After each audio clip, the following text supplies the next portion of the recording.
You know, Jim, I think you hit the nail on the head. I don't think I could have said it any better myself. I actually know I couldn't have. So, I mean, how do I beat that? How do I beat that? The pressures are set, wheels are torqued, let's tighten our belts and our chin strap, and let's get going. Welcome to Monday Night Live, guys. I'm your host, Jordon Cox. Welcome to the Dirt Track Untold YouTube channel and Facebook page. We're live on both.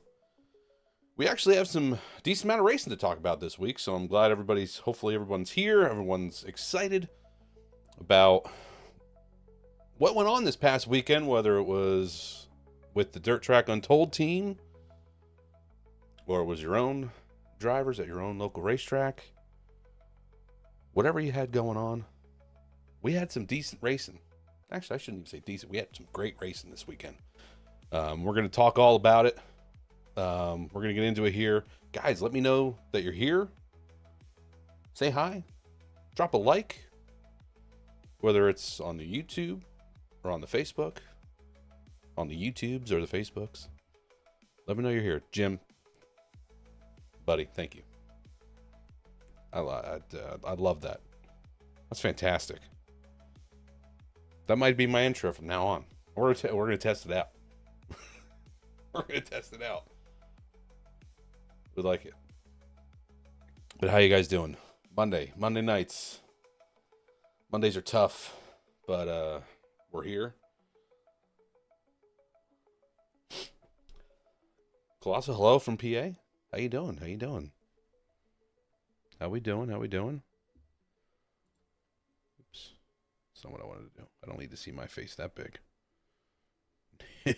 Thank you.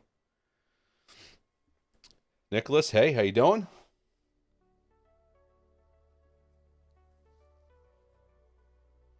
Might mess with my lighting here a little bit. Seems a little brighter. Hopefully that's not too in your face.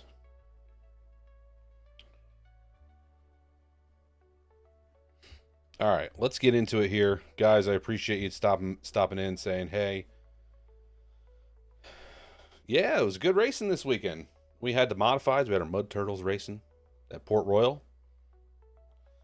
John, yeah, Mike did good at Port Royal. Coming home third. Ain't too shabby. And listen, my opinion might have been the fastest race car on the racetrack towards the end there. It's my opinion.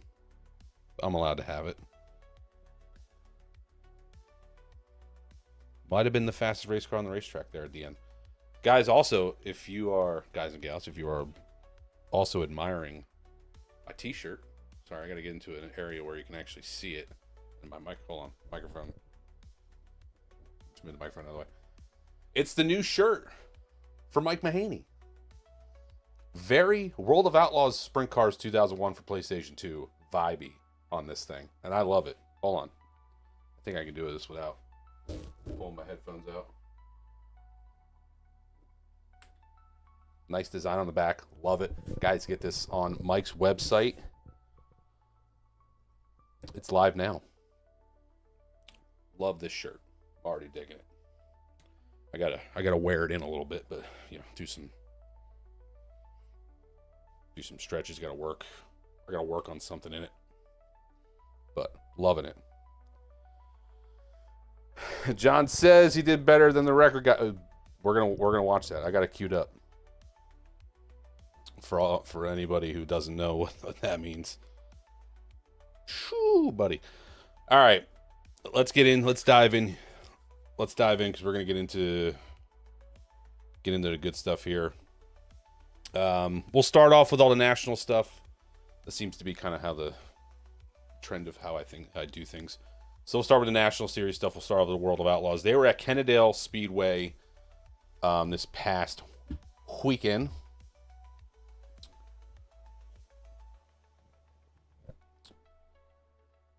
Over in Texas. Down in Texas. World of Outlaws Sprint Cars. Ran 2 nights at Kennadale. Night 1, found Giovanni Scelzi taking the win. Held off Gravel. Once again, Gravel, the hot shoe right now when it comes to the World of Outlaws series. So you had Selzy over David Gravel, Carson Macedo, Sheldon Hodenschild, and Bill Baylog, the North Pole Nightmare. I'll never forget him. That was night 1 at Kennadale. Night 2 had Buddy Kofoid taking the win. He held off Sam Heferteep,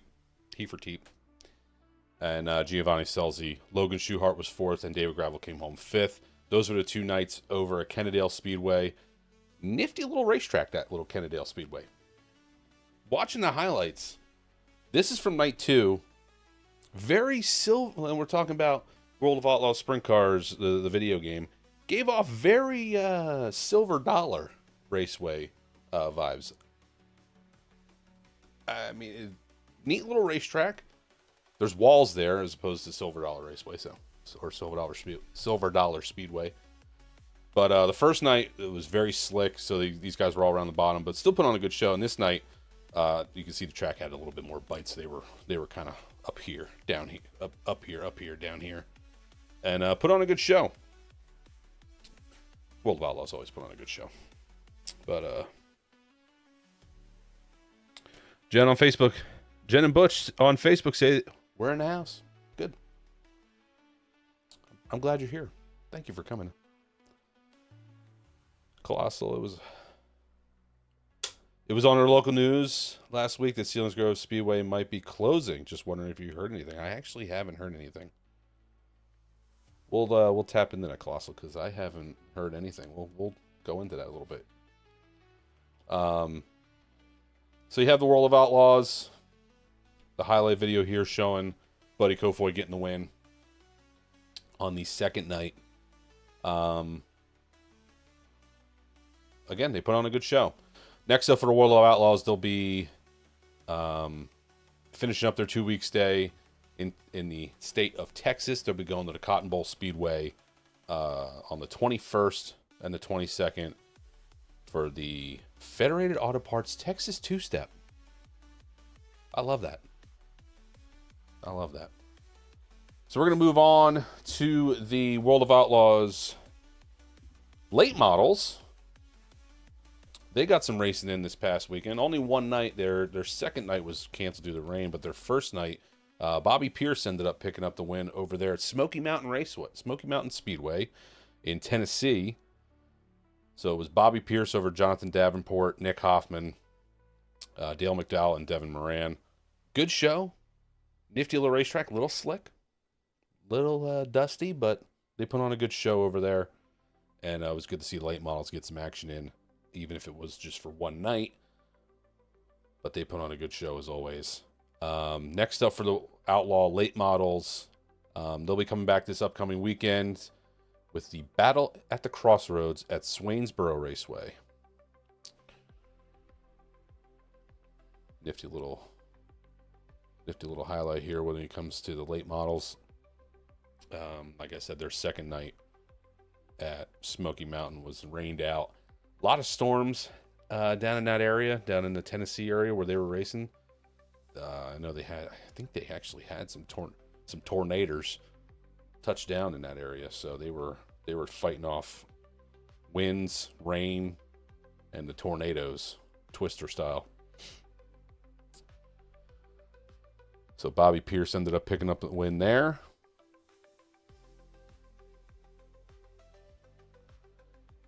And man, it's good racing.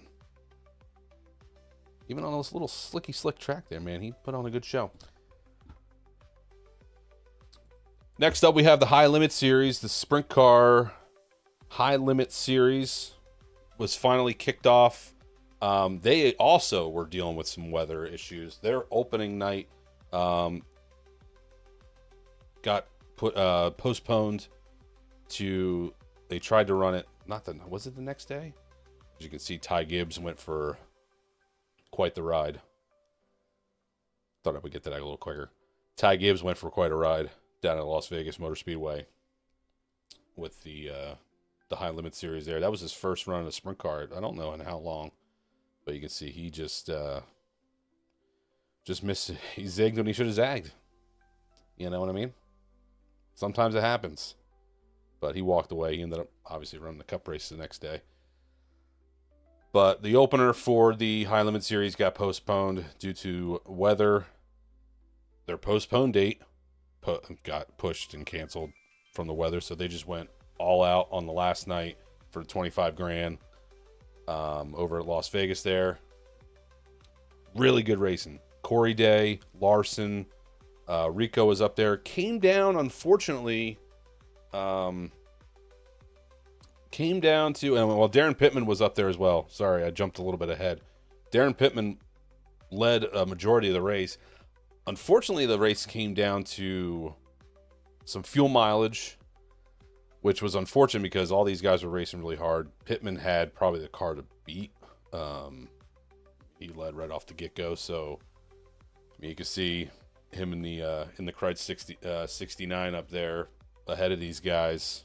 They got Corey Day in the 14, Larson obviously in that 57 you can see on the screen. But there's Pittman. Couple laps to go. He starts stumbling, sputtering. Day catches him, and they could tell right away that it was coming down the fuel. He ended up pulling down. He ended up getting going again, though, and they were able to stay out there, but then they threw the caution, so I don't know how that worked out. I honestly didn't pick up where Pittman finished. They end up showing it here. They throw the red, and they end up letting these guys come out and fuel up the cars, which was interesting. I didn't read too much into it to see what others. I thought it was weird. I don't know if they just saw trouble on the horizon, so they said we're gonna have to let these guys get fuel because they red flagged the race right here. And again, I don't know if they just saw trouble and they were like, we need to let these guys just fuel their stuff up. I didn't quite understand it, but everyone took a fuel stop. They took the green with 6 to go, and Corey Day did a great job. Held off Kyle Larson. Not to jump too far ahead, but Larson put up a good fight, trying to get around him. Couldn't do it. Corey Day ended up picking up the win over Kyle Larson. Brad Sweet was third, rounding out the podium there. Tyler Courtney and then Brady Bacon round out the top 5. But good racing. Overall, like I said, just a really weird situation when it came to the fuel stuff. But they had to handle it, I guess, the way they had to handle it to finish the race out. So, yeah. So only one night for the High Limit Series this past weekend. Next, they're going to be going up to California. Going up to California. They're going to be stopping at Thunderbolt Raceway on Wednesday, March 19th. Then they're going to Bakersfield Speedway to the Kevin Harvick's Kern Raceway on Friday, March 21st. And then they finish out this upcoming weekend trip in California at the Paris Auto Speedway Saturday, March 22nd.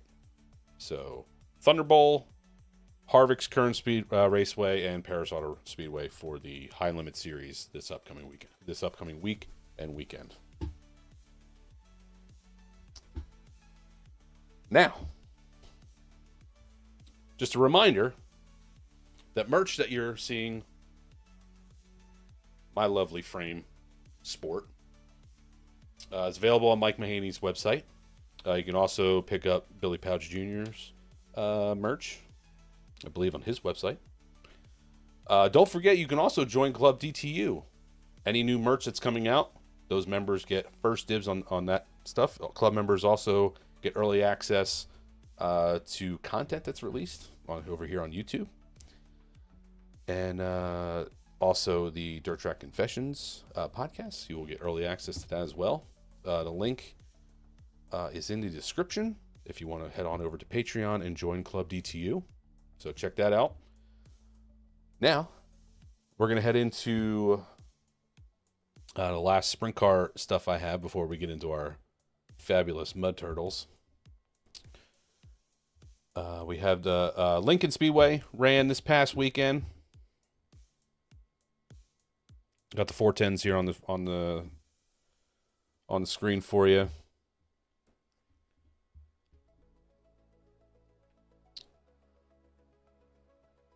Finally doing a night race over there at Lincoln. Freddie Raymer ended up picking up the win, followed by Chase Dietz, Danny Dietrich, Jeff Halligan, and Chad Trout.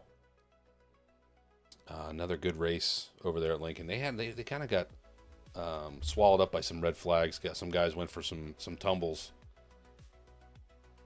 Some pretty good ones too. I'll wait until the first one pops up here.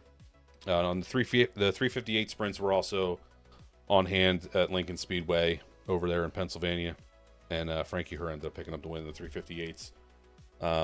Again, solid race. Freddie had a good run. Chase Dietz ended up catching him towards the end, but just couldn't finish it off. That was good. BP3 has merch too, John. Thank you. You are absolutely correct. It was an emergency fuel break, says Ron. Yeah, I understand. Believe me, I'm not gonna sit here and try to, pick apart. There was the first real bad one there. I'm not gonna try to pick apart what they did. They did what they had to do when it came to the high limit stuff. Shoo, boy, wow. And then the kid, that was a bad one. What was it? The left rear to the cage of the second car that came in. Oof. Yeah, I'm not going to pick apart what they did, honestly. They did what they had to do to finish the race. I didn't watch it live, and in the highlights, it didn't really push anything about, like, there being a lot of cautions or anything. I don't know if they just ended up having a decent amount of caution laps, and they, guys just misjudged, and they felt like they had to let these guys fuel up. And that's fine. It was just odd. But here's the second one, and big boy coming down the track here was not happy. It's like, hey, you good? Now I'm gonna yell at you. Gets in the cage here. Hey, you all right? Now I'm gonna start yelling at you. Then they had to restrain him. It's pretty interesting. I mean, they show it. This guy was, he just messed up and got up into our guy there, and it happens, right? It happens. Sprint car racing. So Freddie Raymer ended up taking the win over there at Lincoln. As you can see, Chase Dietz got close to him. It's good racing. Now,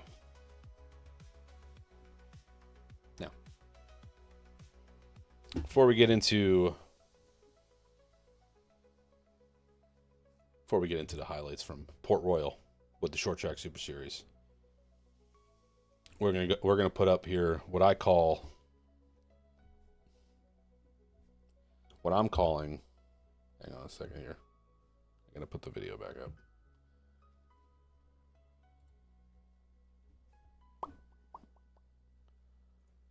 What we were just talking about. The big oopsie.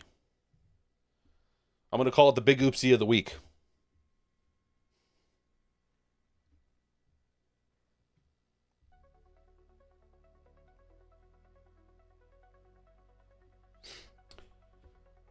Big oopsie of the week right here.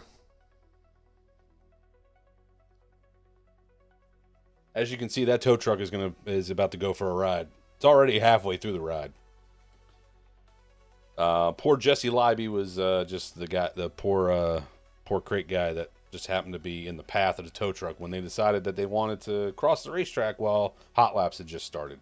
Now, listen, I'm not saying anything about, these tow truck drivers, they got to do what they got to do. Maybe there's some miscommunication, but shoo, buddy. It was a good one. It was a good one. So we got the video. I don't need the sound. Come on, guys. There we go. Let's rewind it. You can just see the end of it there. They clip, and tow truck goes over. Bleep, blop, bloop. And there she lays.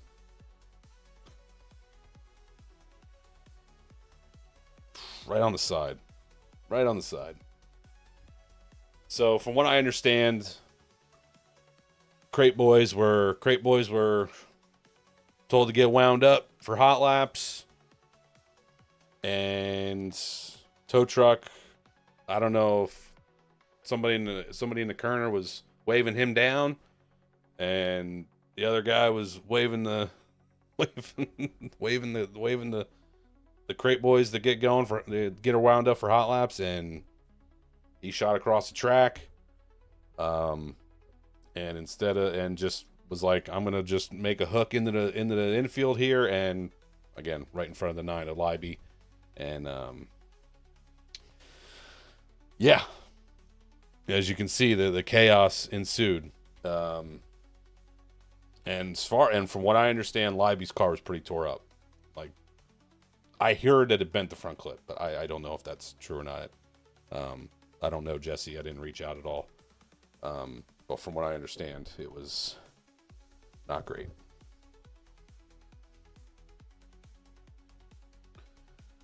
Matt says, from experience traveling, sanctioning bodies and the track are on different channels in the two ways. Okay, that makes sense. Yeah, that makes sense.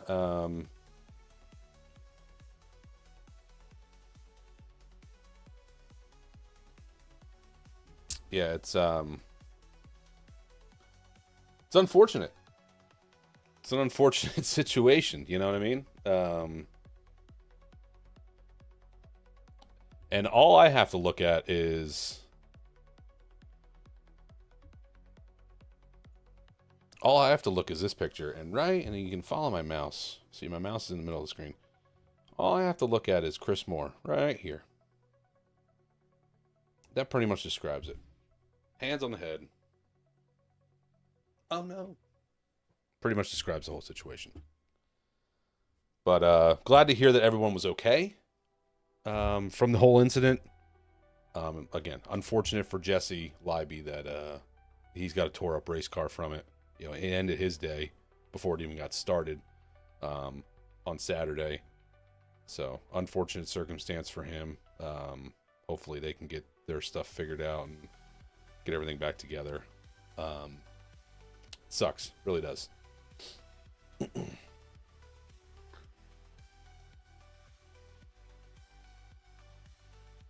They're still in preseason form, John. Yeah, that's.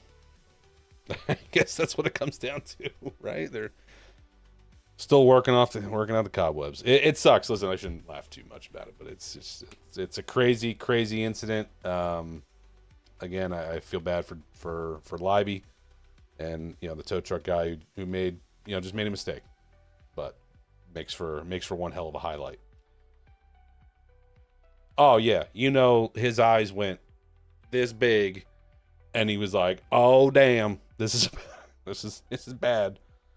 And it's just a shame because we were talking about if he had just cut with the racetrack, just stayed with the racetrack, just stayed on the track, they would have noticed and been like, "Oh no, like nope, yellow stay, keep the yellow out," instead of trying to turn right in the infield like that. I mean, listen, you're talking about split-second decision, so you can't nitpick it too much. But if he had just stayed on the racetrack and just stayed with the cars, honestly, it would have worked out. But yeah, if I was, listen, that's an idea, Ryan. Ryan, you got a good idea. Make that pick into a T-shirt. That's what I would do if I was Libby. I'd make that into a T-shirt, sell it, take the money, and fix your race car with it. Boom, we did it right just then. There you go. Boom. Yeah, there you go, Ryan. You're right with me there, buddy.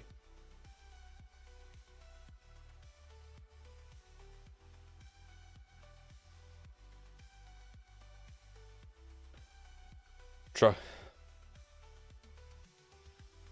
You can do both. Right?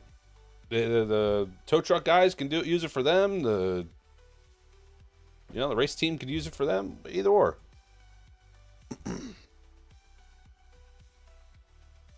And this poor soul back here, he's not even paying attention. He has no idea what the greatest moment of the weekend is happening right behind him.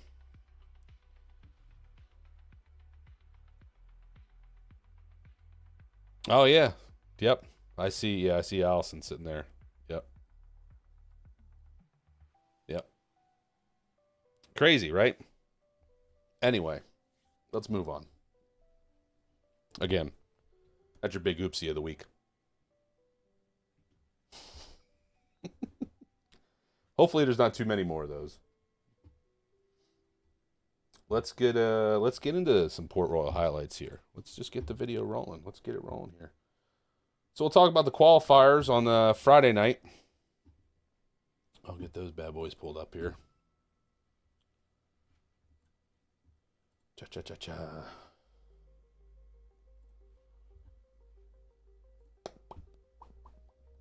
There we go. Boop.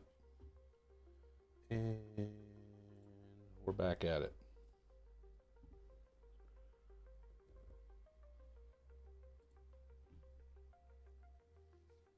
Back into some racing action. So Port Royal, the Speed Showcase, kicked off Friday night with the qualifiers for the Short Track Super Series Big Block Modifieds. First qualifier number 1 was won by Loudon Reimer. Peter Britton finished second. Then it was Alex Jankowski, Alex Payne, and Danny Buck ran at the top 5. Number 2, qualifier number 2, 15-lap qualifier number 2 was won by Matt Shepard. Then it was Matt Stangl, Brandon Grosso, Dylan Stoyer, and Logan Watt. Number 3 is what's on the screen right now. You see your boy Billy Pauch Jr. leading the way. He would lead all 15 laps. You had Billy Pauch Jr. Mike Mahaney would squeak out second. So our very own Mike Mahaney would get second in the same qualifier over Ryan Watt, Paul Mancini, and Tyler Dipple. Good racing on Friday night. Track looked pretty good. Racy, fast. In-car video, Billy. Made for some good shots over the weekend. Billy did a good job. Put her out in clean air there. Put it to the boys. You see him and Mike coming to the line. Mike got Watt there at the end. It was a good showing for the Dirt Track Untold boys on Friday night. Proud of them. So then we get into the big show on Saturday. Stoyer would lead him to the green with Grosso. And it, again, good racing. 60 laps for a 60-lap race on a Saturday. I'm sure the overcast skies really helped when it came to how the racing ended up going. You know, I was actually scared when I woke up that morning that, you know, the weather was pretty cruddy. But it ended up being, I think it was the same out there. I don't know if it rained at all overnight out there. It kind of rained over here in Jersey. But I think it made for a really racy racetrack for them to get, you know, through the 60 laps and have a good track for all 60 laps. You saw that it widened out over in 3 and 4, not as much in 1 and 2. It kind of stayed, what you can see on the screen now, it kind of stayed there, and that's, about 10 laps, about 10, 15 laps in. But 3 and 4, even, you can see it right here, it's already starting to move up. It would go probably about another half a lane up towards the wall in 3 and 4 and make it pretty racy. But right about there is where maybe a little bit more in 1 and 2. But these guys were top, bottom, racing all over the place. The race for the lead got really good at the end with Stoyer. That was Stoyer and Shepard. Obviously, the last couple laps were able to get it going. You saw Mike and Alex Payne kind of duking it out there at the end as well. Right in the middle here. Man, Billy, I don't know if you're watching, bud, but your restarts, really dagger to my heart, bud. Dagger to my heart. You were struggling. Oh, man. Yeah, see, the 3 and 4 got wide there. Grasso had some bad luck. He tagged the wall there. This restart, I think this is when Danny Buck checks up a little bit for some guys in front of him and then got turned around by, I think 26 was behind him there. Just guys stacking up. Somebody's going to end up getting turned around when you stack up on a restart like that. And then here's where Mike and Shepard were. They were swapping between third and fourth between the restarts. You know, whoever would start on the outside behind Stoyer, who was leading, would get third, and then they'd have a caution, and so then they would be on the bottom the next restart, and whoever's on the next guy would be on the outside. So they swapped back third and fourth back and forth for a few laps there in the middle of the race, which was interesting to watch. Decent amount of guys had some motor trouble. You can see Alex Jankowski was a victim. I don't know if he was running good. I don't know if he had anything for Stoyer, but he was running good. It's a shame that, you know, you don't want to see anybody have motor trouble, but it was a shame to see him not be able to get through the second half of the race there. But that put Mike up there with Shepard. Stangl was another factor. He was pretty good. Matt ran pretty well. So shout out to Matt Stangl. Matty Ice. He had a good showing. Again, Billy struggled on that restart. Man, come on. Dang. That was a rough one.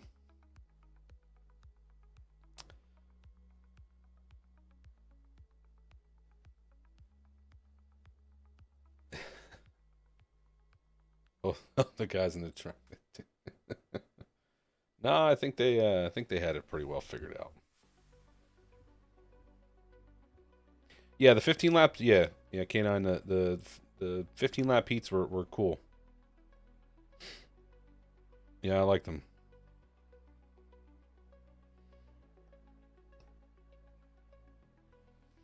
Kyle over on Facebook. The smooth shoe thing came from.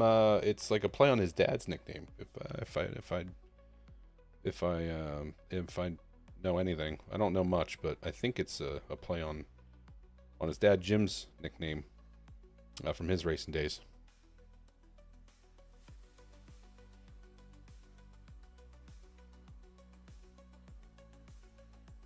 Steven, maybe there was some miscommunication as an understatement. Yeah, you're not wrong.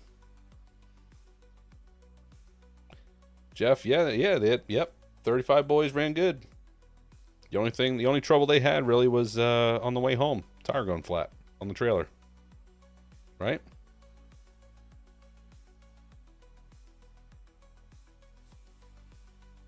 Thank you, Robert. Appreciate it. Aaron, I appreciate it. Thank you.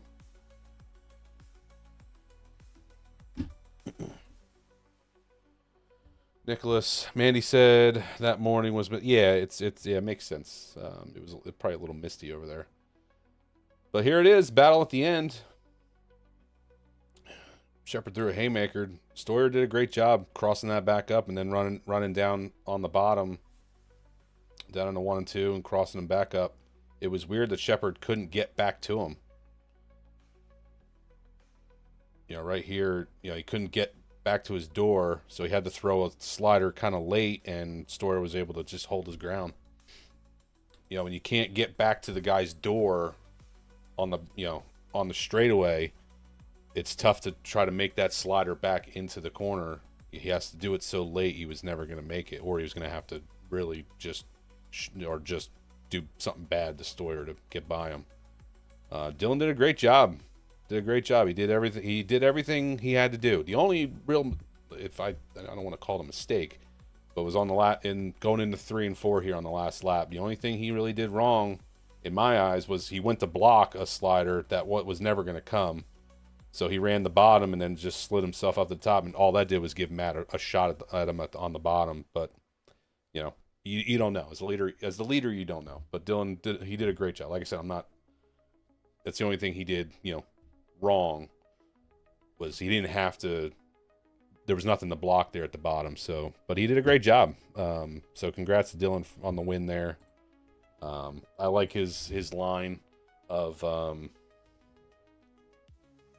of I know you're mostly, what do you say, you're mostly cheering because I beat Shepard, but hopefully some of you become some fans from this one. So that was pretty cool because everyone was hyped up. You can see, I don't know if you saw in the video, but you can see everyone was cheering because it was a great race.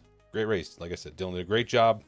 Did everything he had to do right and clean to win their race, and that's very respectable.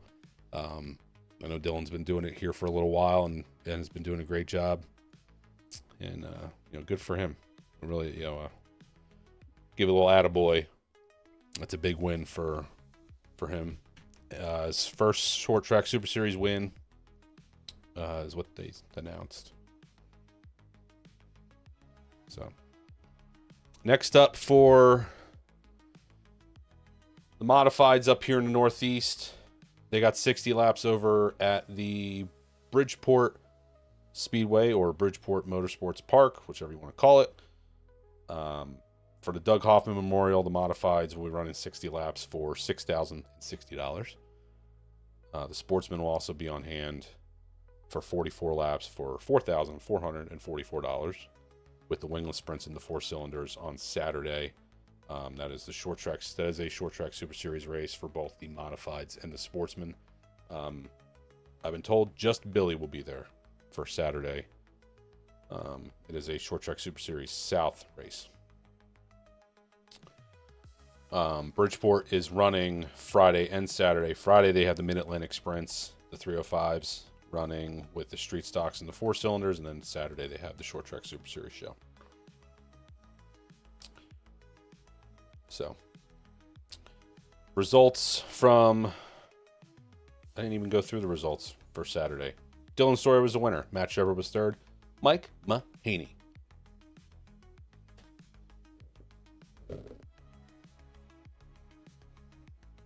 That guy finished third. And in my opinion, was probably the fastest car on the racetrack at the end. If those guys had got the Dyson around another lap or two, him and Alex Payne were on the move.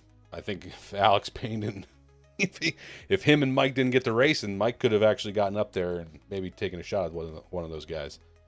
But Mike was fast, ended up third. Alex Payne was fourth. Matt Stengel was fifth.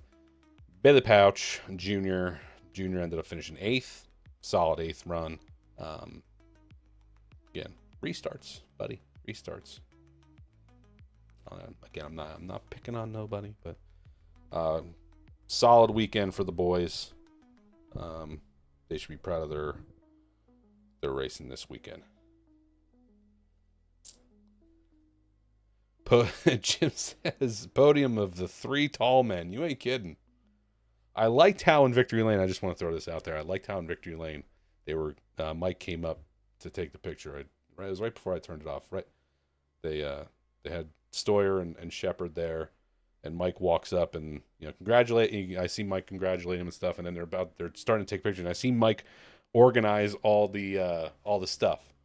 Mike brings like the check. I don't know if it was the check or like one of the sponsor things. He brings that around. He grabbed the trophy, put the trophy next to him and stuff. I was like, that's good guy, looking out for the young guy who got a big win. A little bit of Victory Lane experience here. Hey, let's get the trophy over here. Let's get the check out in front of you, bud. So that was pretty cool. Shout out to Mike for that one. Don't think I didn't see it. But great racing in Port Royal. Expect nothing less at Bridgeport this upcoming weekend. I'll actually be there. So if you're at Bridgeport this upcoming Saturday, well, I'm planning on being there. Sorry, this might be my wife's about to go into the comments and say, what? I'm planning. I'm planning on being there Saturday. We'll see what happens. So if I end up going Saturday, it's a work in progress. If I end up going Saturday and you see me, come say hi. I'll be down there with the short load concrete boys, with Mike Butler in the 04. That was just today. He wasn't racing before, but he just decided today that he was going to go race. So we'll see. Hopefully we can make it work. If not, you'll see me hopefully on the 29th for the dirt show. at New Egypt. That's it. We're going to head into a on this day. We actually have some on this day, and then I have a on this week, couple of on this week ones as well.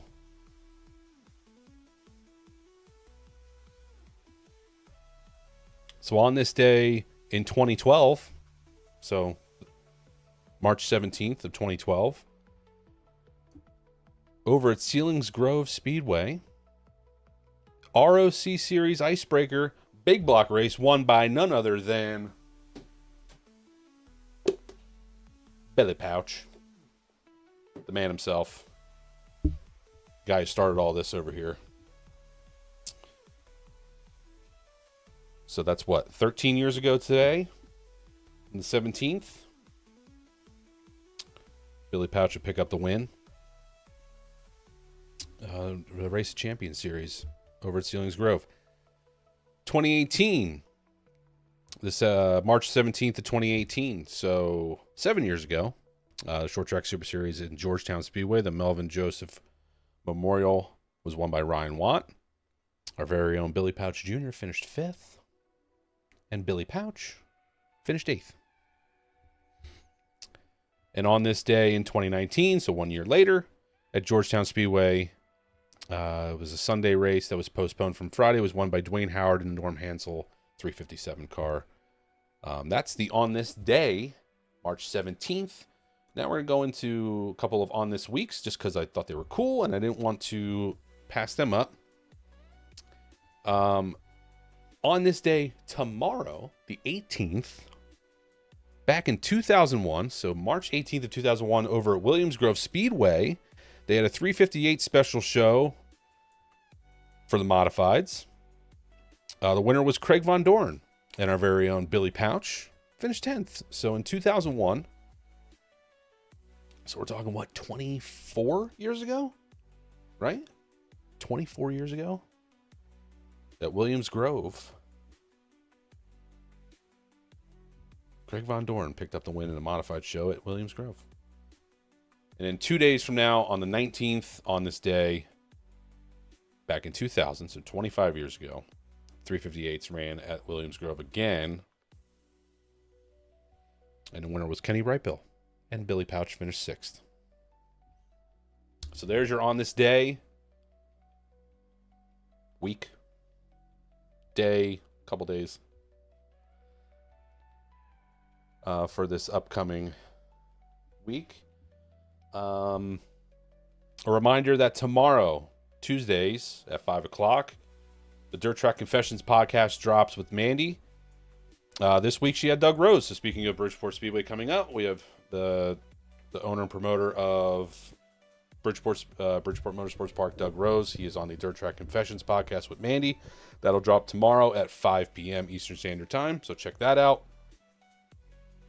If you haven't already, check out this past weekend's vlogs from the Dirt Track Untold YouTube channel from this past weekend at Port Royal. Coming up for everyone on the schedule here, Billy will be, as far as I know, it'll just be Billy at Bridgeport Saturday for the Doug Hoffman Memorial at Bridgeport.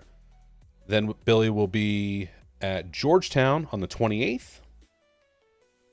Mike will be at New Egypt on the 29th for the Super Dirt Series opener at New Egypt Speedway on the 29th. And then Billy will be at the Bridgeport Point season opener on the same day, the 29th. So yeah, Mike at New Egypt, Billy at Bridgeport at the end of the month. But this upcoming weekend, just Billy for the Doug Hoffman Memorial at Bridgeport. So get ready for that.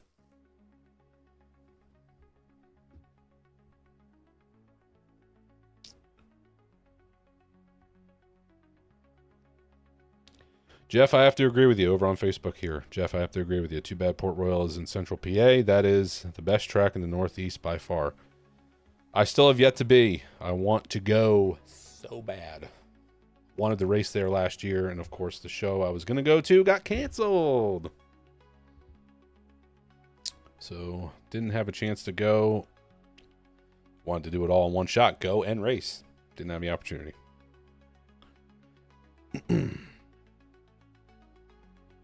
Robert says it was cold but felt good hearing cars.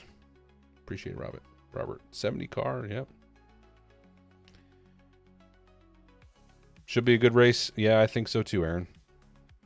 How you doing, buddy?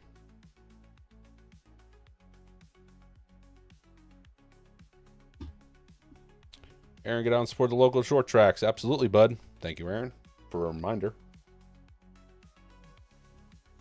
It's a nice reminder to everybody. Get out and support your local short track. The season's here. We're here. We're starting to rev it up and get into it. Dad, you're absolutely right. Restarts are very important. Never forget. Again, guys, if you're admiring my amazing shirt, go get it on Mike's website. Again, very, if you're listening, if you're if you were a fan of World of Outlaws Sprint Cars 2000 video games like I was, this is it right here. Bada bing. I love it. Thank you to Mike for coming out, and Mandee, obviously, for coming up with a great shirt. This is pretty cool. And I loved the little trailer you guys dropped for it too. It was perfect. Let's see. Make sure I hit everything. Yeah. Again, guys, make sure you watch all, catch up on the videos. Don't forget to listen to the podcast tomorrow. If you have anything else for me, hit me up. If you have anything else, let her rip. Let her rip. Otherwise, I'm going to let you get on with your Monday night. And if you see me on Saturday, if I end up at Bridgeport, say hey. Don't be, I'm approachable. I mean, I know I'm scary looking, but I'm approachable. When is BP3's first race? I don't know. I'm going to imagine. No, I'm not going to say Kutztown. Probably Snydersville. Whenever Snydersville opens up, I think they're going to have him probably running up at Snydersville. If any of the Pauch fam is in the chat, let me know.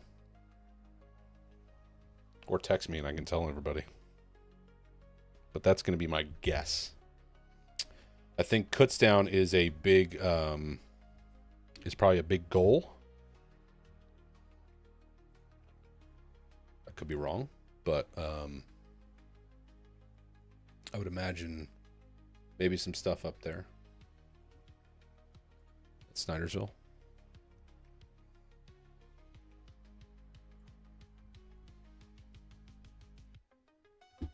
But that's a good question. I'll try to get an answer for you for next week. All right, guys. Well, I think that's going to be it. I appreciate everybody stopping by and hanging out and talking about all the happenings this past weekend.